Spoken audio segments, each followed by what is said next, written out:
Taylor Swift once said, "No matter what happens in life, be good to people. Being good to people is a wonderful legacy to leave behind." Considering this emphasis on kindness, do you believe it is undervalued in today's society, as Swift implies? Bob Marley once said, "The truth is, everyone is going to hurt you at some point in life. You just have to find the ones worth suffering for, the ones whose presence and love make the pain worthwhile." If you could choose just one person who has made all the pain worthwhile, who would it be and why? A wise old man once said, "Your job gives no fucks about you. Tomorrow, if you get hit by a bus and die, your job will forget you and put someone else from LinkedIn to do your job. So do the least amount of work without getting fired, and don't forget to just fucking chill."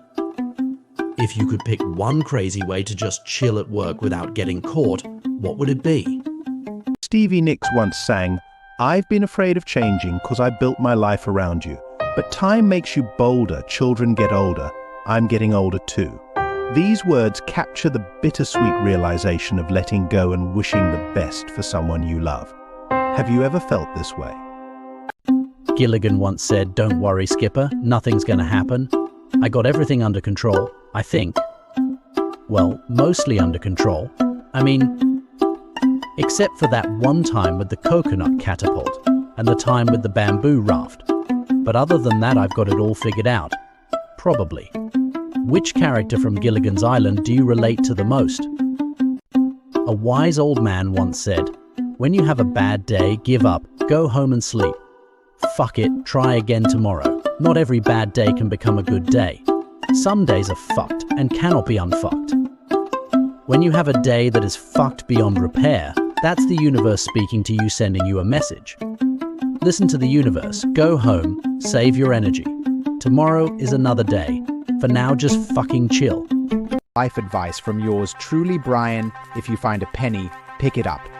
All day long, you'll have a penny. And hey, in this economy, every little bit counts, right? The Joker once said, "If it won't matter in 5 years, don't spend more than 5 minutes being upset about it. Time wasted in anger is time lost in chaos." Chris Farley once said, "Everybody's got their problems. Some people eat too much. Some people don't eat enough. Some people take drugs. Some people don't take drugs. In the end, we all end up the same. Dead." Have you ever been moved by a lyric from a Pearl Jam song? "I know someday you'll have a beautiful life. I know you'll be a star in somebody else's sky." Has a Pearl Jam lyric ever resonated with you? Elvis Presley once said, "Some people tap their feet, some people snap their fingers, and some people sway back and forth. I just sort of do them all together, I guess." In Tears in Heaven, Eric Clapton asks, "Would you know my name if I saw you in heaven?" This poignant line reflects the deep emotions surrounding loss and the mysteries of the afterlife. Have you ever pondered what you might say to a loved one if you were reunited in heaven? Forrest Gump once said, "Life is like a box of chocolates, you never know what you're going to get." While this line is often interpreted as a metaphor for life's unpredictability, some argue it oversimplifies the complexities of human existence. What do you think? The Cat in the Hat once said, "Sometimes you will never know the value of a moment until it becomes a memory." What's a cherished memory from your childhood that you didn't fully appreciate until later in life? Rodney Dangerfield once said, "With my old man, I got no respect. I asked him, how can I get my kite in the air? He told me to run off a cliff." Keanu Reeves once said, "If you have been brutally broken but still have the courage to be gentle to other living beings, then you're a badass with the heart of an angel." Robin Williams once said, "I don't know how much value I have in this universe, but I do know that I've made a few people happier than they would have been without me. And as long as I know that, I'm as rich as I ever need to be." Johnny Depp once said, "One of the greatest pieces of advice I've ever gotten in my life was from my mum. When I was a little kid, there was a kid who was bugging me at school, and she said, 'Okay, I'm going to tell you what to do. If the kid's bugging you and puts his hands on you, you pick up the nearest rock.'" Elvis Presley once said, "The first time that I appeared on stage, it scared me to death. I really didn't know what all the yelling was about. I didn't realize that my body was moving. It's a natural thing to me. So to the manager backstage, I said, "What did I do? What did I do?" And he said, "Whatever it is, go back and do it again."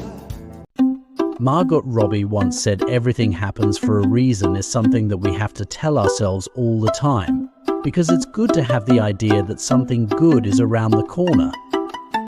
Kim Kardashian once said, "I know people think we drive around in these nice cars and we do whatever we want and our parents will pay our credit cards, but that's not the case. Sure, my parents were generous, I got a nice car at 16, but at 18 I was cut off. I've worked really hard." Amber Heard once said, "Can you ever imagine yourself in a situation like Brad Pitt and Angelina Jolie, or Kim Kardashian and Kanye West, where the world feels like they have a stake in your private life?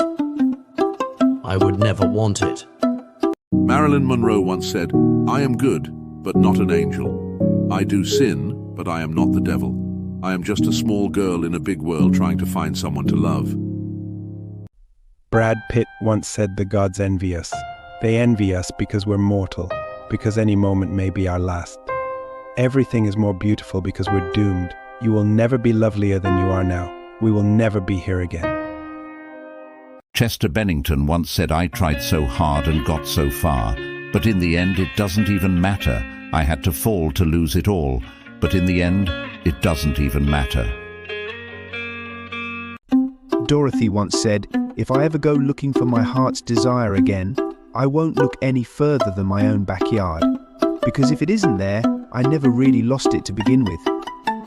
Hugh Jackman once said, "There comes a certain point in life when you have to stop blaming other people for how you feel or the misfortunes in your life. You can't go through life obsessing about what might have been." John Lennon once said, "You may say I'm a dreamer, but I'm not the only one. I hope someday you'll join us, and the world will live as one." Morgan Freeman once said, the ancient Egyptians had a beautiful belief about death. When their souls got to the entrance to heaven, the guards asked 2 questions. Their answers determined whether they were able to enter or not. Have you found joy in your life? Has your life brought joy to others? Steve Jobs once said your time is limited, so don't waste it living someone else's life. Don't be trapped by dogma, which is living with the results of other people's thinking. Morpheus once said, "This is your last chance. After this, there is no turning back. You take the blue pill, the story ends. You wake up in your bed and believe whatever you want to believe. You take the red pill, you stay in Wonderland, and I show you how deep the rabbit hole goes." James Dean once said, "You are who you are meant to be. Dance as if no one's watching. Love as if it's all you know. Dream as if you'll live forever. Live as if you'll die today." Freddie Mercury once said, "I'm possessed by love, but isn't everybody? Love fuels my creativity, my performances, and my interactions with the world. It's a powerful force that drives me to express myself fully and passionately in everything I do." Jelly Roll once said, "I'm a lost cause, baby, don't waste your time on me. I'm so damaged beyond repair. Life has shattered my hopes and my dreams."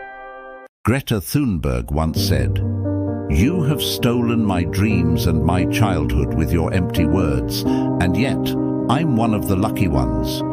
People are suffering, people are dying, entire ecosystems are collapsing. We are in the beginning of a mass extinction, and all you can talk about is money and fairy tales of eternal economic growth." John the Apostle once said he caused everyone, small and great, rich and poor, free and slave, to receive a mark on their right hand or forehead, so that no one could buy or sell without the mark, which is the name of the beast or the number of his name. Let those with understanding calculate the number of the beast, for it is the number of a man 666. In the Gospel of John, Jesus declares, "I am the way, the truth, and the life. No one comes to the Father except through me." Do you think Jesus' statement here suggests exclusivity or inclusivity in salvation? In Matthew 25:41, the Bible vividly portrays hell as a place of everlasting punishment and ultimate separation from God's presence. This depiction has sparked intense debates and varying interpretations throughout history. Some find solace in the concept of divine justice, while others grapple with the notion of eternal suffering. What are your thoughts? Nostradamus once said, The great man will be struck down in the day by a thunderbolt, an evil deed foretold by the bearer of a petition. What do you think it means? I'd love to hear your interpretations. Elon Musk once said, "The odds that we're in base reality is 1 in billions." What are your thoughts on this perspective? Do you believe there's merit to the idea that our existence could be a simulation? Charlie Brown once said, "Sometimes I lie awake at night, and I ask, where have I gone wrong? Then a voice says to me, this is going to take more than one night." Ever found yourself having a late-night chat with your inner voice like Charlie Brown? Joe Biden once said, "I got hairy legs that turned blonde in the sun, and the kids used to come up and reach into the pool and rub my leg down so it was straight and watch the hair come back up again." What impact, if any, do you think Biden's colourful storytelling has on his effectiveness as a leader?